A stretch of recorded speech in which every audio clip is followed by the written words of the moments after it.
She made tea, she offered kindness, and she kept the front yard tidy. But behind her soft voice and large glasses, Dorothea Puente was quietly running one of the most horrifying boarding houses in California history. This is the real story of the Death House Landlady. She promised a safe place to live, a hot meal to eat, and a friendly face to greet them. She was praised for her compassion. Social workers referred clients to her regularly, connecting vulnerable people with her cozy house and warm smile. There was just one problem. None of the people staying at the house ever seemed to leave. Welcome to Last Words Lounge, where every whisper tells a deadly tale. His sister hadn't seen him in a while and grew worried when his friend said he'd gone to stay with Dorothy S. for a few weeks. She didn't crack or cry or even show remorse. Detectives placed her under arrest, read her rights, and prepared to take her to jail. She just vanished. For days, the police searched for her, their best lead being a possible sighting in Texas. With little evidence to work with, they put out a nationwide below, which alerted the public and other law enforcement agencies to keep an eye out for her. But when they returned from the station to bring her to her cell, she was gone. Instead, she sat calmly, almost serenely, while they dug up her yard. When she called the house, no one answered. So she asked police to check in on her brother. Her house still stands, although it's been the site of several paranormal investigations and is rumored to be haunted.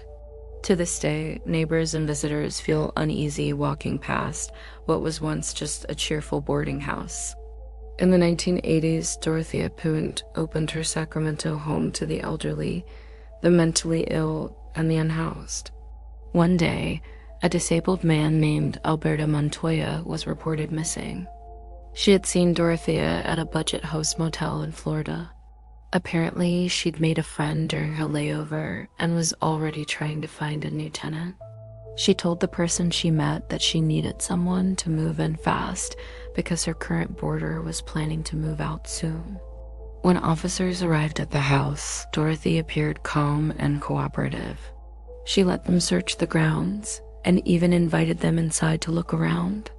She told them that Albert wasn't there, but maybe he was in the backyard, and so the police went out back. But the police believe that as the guests of Dorothea's house passed away, she buried them on the property and collected their pensions. It was an easy way to make money, and it seems she couldn't stop herself from taking more and more victims. What they found was freshly disturbed soil. At first, it looked like a shallow grave. Then it became a full-blown excavation site. In total, they found 7 bodies buried beneath flower beds. Each victim had been poisoned, their medication having been swapped with sugar.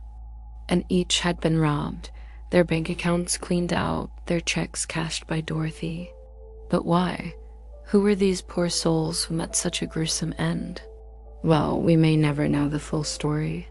But when the police asked Dorothea about the bodies, she didn't confess, and then it was time for her to go.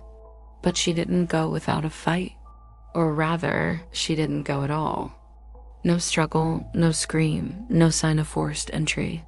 Then one day, a viewer of America's Most Wanted called in. And with that, the nationwide manhunt ended. Dorothea Puente was convicted in 1993. She spent the rest of her life in prison and died in 2011. If you stay close to the house long enough, you might hear the whispers of its former guests, the ones who never got to say goodbye. This has been Last Words Lounge. Subscribe for more softly told true stories, real, haunting, and never forgotten.